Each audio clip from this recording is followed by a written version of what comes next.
आपसे सवाल है तीनों बच्चों के बारे में। स्कूल टाइम में ये तीनों में सबसे ज्यादा शरारती कौन है, जिसकी सबसे ज्यादा कंप्लेंट आती थी?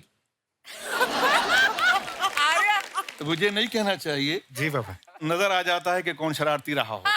क्या दीदी आप कहने की जरूरत नहीं है ये सर। आज तक जो है सुधरा नहीं है अच्छा। और बहुत ईमानदारी से झूठ बोलता था।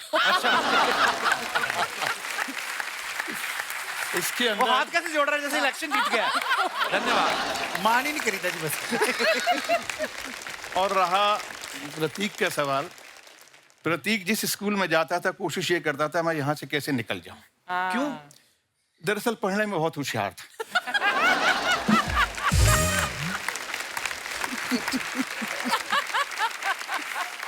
तो स्कूल की पढ़ाई से मैच नहीं कर पाता था। तो इसको लगता था मुझे थोड़ा और ऊपर जाना है, तो उसको छोड़ने की कोशिश करता था। बाबा ये बहुत इंटेलिजेंट भी हो सकता था, मे बी एकेडमिक से इसको पहुंच नहीं पा रहे होंगे इसके पास। हमारा एजुकेशन सिस्टम इनके वेवलेंथ से मैच नहीं कर लेवल पा से थोड़ा मतलब ये नीचे थे या वो ऊपर था, कुछ ऐसा। जी।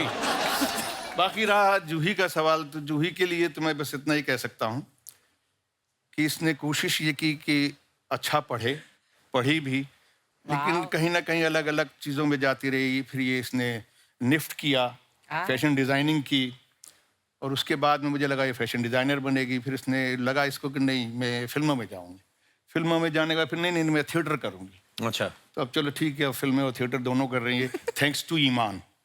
मेरा बॉस मतलब मेरा नवासा जो है, अच्छा बॉस ही कहता हूँ मैं उसको। उसकी वजह से अब ये थोड़ी सेटल हो गई है, अब फिल्में भी कर रही है और थिएटर भी कर रही है। तो जूही, ये अभी आपका ये फाइनल है जो आप कर रही हैं कि इसके बाद इंपोर्ट एक्सपोर्ट का काम भी कर सकती हैं? देखो करते रहना चाहिए ना कुछ एक्सपेरिमेंट। बिल्कुल, बहुत अच्छी तो बात आई मीन फिल्में कम कर दी थी, थिएटर ज्यादा कर रही थी, अब फिर से फिल्में कर रही हूँ। देखते हैं आगे क्या है। ये बहुत अच्छी बात है, आपकी और अर्चना जी की बहुत बनेगी। जैसे ये फिल्में भी करती हैं, टीवी भी करती हैं, तो ये गोटे का काम भी बड़ा अच्छा जानती हैं दुपट्टों पे।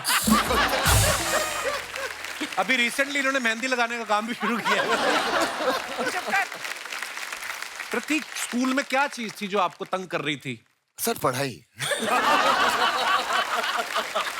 So honest. क्या मतलब ईमानदार वाला आंसर था ये। कितना ईमानदार सर, आदमी मैं है, देखो। ईमानदार ही हूँ सर, मैं बचपन से ईमानदार हूँ सर। अच्छा, मेरे को भी पढ़ाई अच्छी नहीं लगती थी। प्रॉब्लम ये थी मेरे पिताजी को स्पोर्ट्स बड़ी अच्छी आती थी, तो वो मेरे पे ही आजमाते थे। फिर तो मेरे को फिर जबरदस्ती स्कूल भेजते थे। जितना मर्जी भेज लो, आया मैं फिर इस लाइन में। मैंने कहा जितना मर्जी सोच लो, माँ बाप खुद सोच लेते ना कि मेरा बेटा डॉक्टर बनेगा। मैंने कहा डैडी आप बने कभी?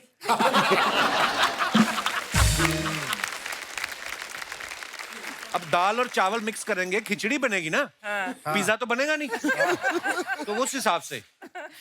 अच्छा, सबसे ज्यादा गुस्सा किसको आता तीनों बच्चों में से? Juhi is not looking. सब उनको छोड़ दीजिए, मुझे ही कम आता है। मुझे कम आता है अभी। कम आता है। पाजी ये सच बात है, ये सबसे ज्यादा प्यार यहीं करते हैं। हाँ। तो ये बताएंगे नहीं। पर ऐसा होता है, पता है, हाँ। बेटियों को बहुत ज्यादा प्यार मिलता हाँ, है। बाजी, मेरे कल पिताजी से। थे ना राज सर, मेरी बहन को सुबह स्कूल उठाना ना, तो सोई होती थी, उसके पैर दबाने। अरे मेरी बेटी, मैं कहा सोते सोते थक गई है। अच्छा, उसके पैर दबाने, फिर इसको बिठाना, और फिर उसकी आंखें बंद बंद में दूध का गिलास। और हमारी रजाई तो ऐसे उठाते थे जैसे पुलिस वाले नहीं उठाते थे सड़कों पे सोए लोगों को। उठो, ये भी नहीं देखते थे मुंह किस तरफ है बच्चों का। ऐसे हमारे साथ होता था। वो भी मतलब ही निकली, बड़ी होके शादी करके चली गई। मैंने कहा अब तो हम ही हैं आपके साथ। पर बेटियों को ज्यादा प्यार मिलता है, ये तो सच है। हाँ। लड़कों के साथ बहुत गलत होता हाँ है। पाजी सही है। आपको फिर बचपन में लगता था कि जूही को बड़ा प्यार मिलता है? हाँ पाजी लगता तो बहुत था। क्या किया आपने, विद्रोह किया कभी इसके? किया था पाजी, विद्रोह करने की कोशिश मार पड़ी की। फिर? हाँ, वो तो कहीं और से जाने तो एक जगह से बहुत ज्यादा पड़ी, but we grew up to loving our sister. Yeah, you better. You would have a choice.